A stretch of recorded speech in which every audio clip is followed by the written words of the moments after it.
In Canada and the United States, almost 700,000 people disappear, some in mysterious circumstances.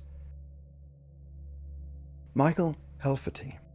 In the summer of 1960, a bizarre event transpired in the small town of Picton, Ontario, involving a local teenager named Michael Helferty.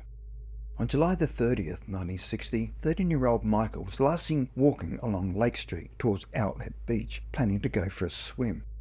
He had his swimming trunks in hand, intending to change into them once he arrived. However, Michael never returned home that day. His disappearance sparked panic and confusion amongst his family and the citizens of Picton. A frantic search ensued, headed by Michael's parents, who posted a $500 reward for any information regarding his whereabouts. Local police officers and friends and volunteers thoroughly scoured the area near Outlet Beach and the surrounding region, but to no avail. 5 agonizing days passed with no trace of young Michael. Then, on the morning of August the 4th, 1960, a bizarre breakthrough occurred. Michael was found sleeping peacefully in a nest of grass alongside the Canadian National Railway tracks west of Picton, around 15 kilometres from the Outlet Beach. The boy was completely unaware that nearly a week had gone by since he had left to go swimming. He had no memory or knowledge of where he had been over the past 5 days. Perplexingly, Michael showed no visible signs of exposure, sunburn, hunger, thirst, or fatigue. He appeared well nourished and clean. His clothes were perfectly dry, except for his wearing swim trunks rather than his underwear beneath his trousers, indicating he may have entered the water at some stage. Both Michael and the citizens of Picton struggled to comprehend his mysterious disappearance and reappearance. His father could only shake his head in bewilderment, stating, "It's a mystery, but somebody's taken care of him, that's for sure." Young Michael insisted he had no conscious recollection of the events, but swore he had been well looked after. The disappearance of Michael Helferty has never been solved and remains an intriguing unexplained event in the history of Picton to this day. Kathy Kramer. On August the 15th, 1960, in Woods Hole, Massachusetts, 6-year-old Kathy Kramer mysteriously disappeared from a home on Park Street around 7 p.m. Local police officers from the town, Massachusetts state police officers, firefighters, a crew of volunteers, and 2 police bloodhounds began meticulously searching a 2-mile radius around the Kramer residence while a Coast Guard vessel patrolled the nearby waterfront.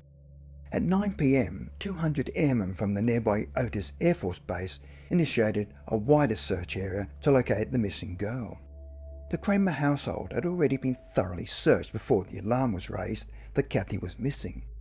Additionally, Falmouth Deputy Police Chief Antone Morgado and Reverend Wilkin J. Kingwell, rector at St. John's Church in Newtonville, reported having scoured the house 3 times themselves. Incredibly, at 3 a.m, the missing 6-year-old Kathy Kramer was found peacefully asleep in her own bed.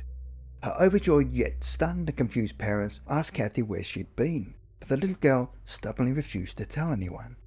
Stern police officers, neighbours and pleading relatives could not get her to budge on the matter. She simply reiterated, "I'm not telling."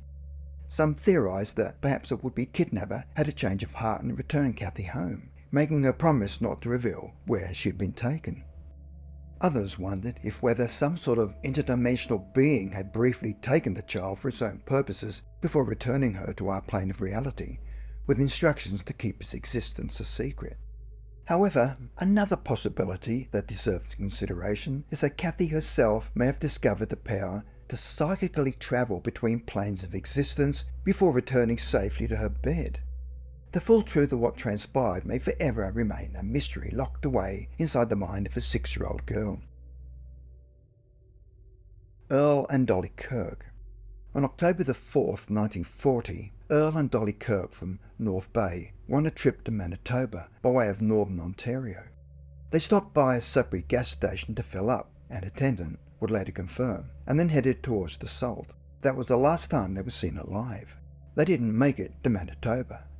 They hadn't crossed the border into the United States either. However, there were also no suspicions of suicide or foul play. The Kirks were well off and well liked. They had children, all of whom they'd left behind as they went on their vacation. Police assumed that there had been a terrible accident. However, they searched the Mississauga River for their car to no avail and eventually called off the search when winter weather hit. There were also some false alarms over the years. In 1941, body parts were discovered in an old metal box in a scrapyard in Sault Marie, sparking speculation that it may have been the remains of the Kirks. However, the box turned out to have belonged to a doctor. Upon the doctor's death, the human remains were discarded, winding up in a scrapyard. Also in 1941, fishermen near North Bay found human hair on their fishing hooks. However, a search of the lake turned up nothing. The area did not match the Kirks' last known location, and the hair did not resemble either Earl or Dolly's. And finally, an Alaskan man attempted to drain the Kirk bank account by sending a letter instructing that the money be transferred to him. The attempt landed him in jail, but there was no indication that he had killed the Kirks. In 1947, the Kirks were legally declared to be deceased, despite their car and their bodies never being found. Their children, one of whom was only a baby when they vanished, would receive a share of their estate when they became adults. The Kirks' disappearance so completely baffled police that it became somewhat of a legend. The media as well found themselves plagued by the question of what happened to the Kirks, until the car turned up at the bottom of St. Mary's River. Needless to say, there was considerable attention and curiosity over the discovery of the car. The vehicle was mud-covered, and it was impossible for divers to get a clear look at anything that would identify the car. However, as they hauled the car out of the river, the first glimpse of the license plates confirmed that this was the Kirk's car. Once the water had been poured out and the vehicle had been inched onto dry ground, police opened the doors of the car. Inside were the remains of a man and a woman.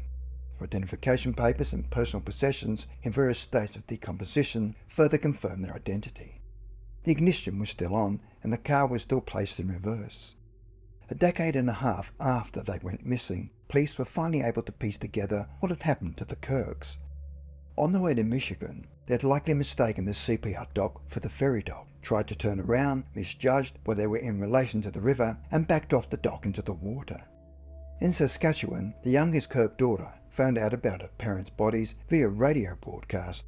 She was sitting and listening with her aunt, who had stepped in to raise her after the disappearance. When the initial shock wore off, the aunt described feeling vindicated. "I've always felt they must have driven into a river or something," she told reporters. The day after police found the Kirk's vehicle, they located a second car in the river, and divers confirmed that the car belonged to a missing man with the name of Arthur Rowley. His body was recovered later that day. Gerald and Carrie Potter.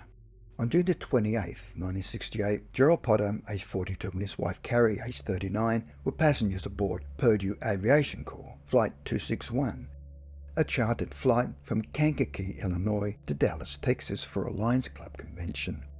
There were 21 other passengers aboard the small commercial plane.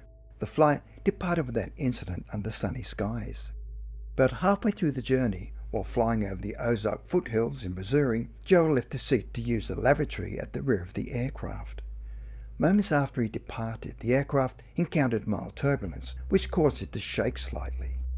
Concerned about her husband's well-being, Carrie asked the flight attendant to check on Gerald in the lavatory. To the horror of all aboard, the flight attendant discovered the rear exit door standing fully open, with the inflation stairs deployed. Gerald Potter was nowhere to be found inside the plane. Though Carrie attempted to inspect the door herself, she was restrained by crew members. The pilot, Miguel Gabiza, quickly landed the plane at Springfield Branson National Airport in Springfield, Missouri, and reported the incident to local authorities.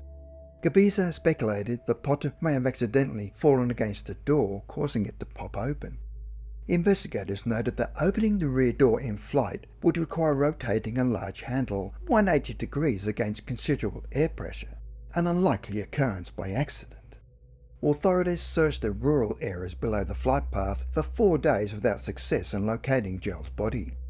With no evidence found as to his ultimate fate, the mystery surrounding his sudden disappearance continues to confound both official investigators and amateur sleuths. Over the years, numerous theories have been proposed, ranging from an unlikely accident to suicide to even alien abduction. For her part, Carrie Potter sued the airline for negligence and eventually settle out of court for $80,000. The strange case remains unsolved over 55 years later. Like many such mysteries of people vanishing mid-air, some details shall likely never be fully explained about the events which led Gerald Potter to catastrophically vanish that summer day in 1968 high above the Ozarks.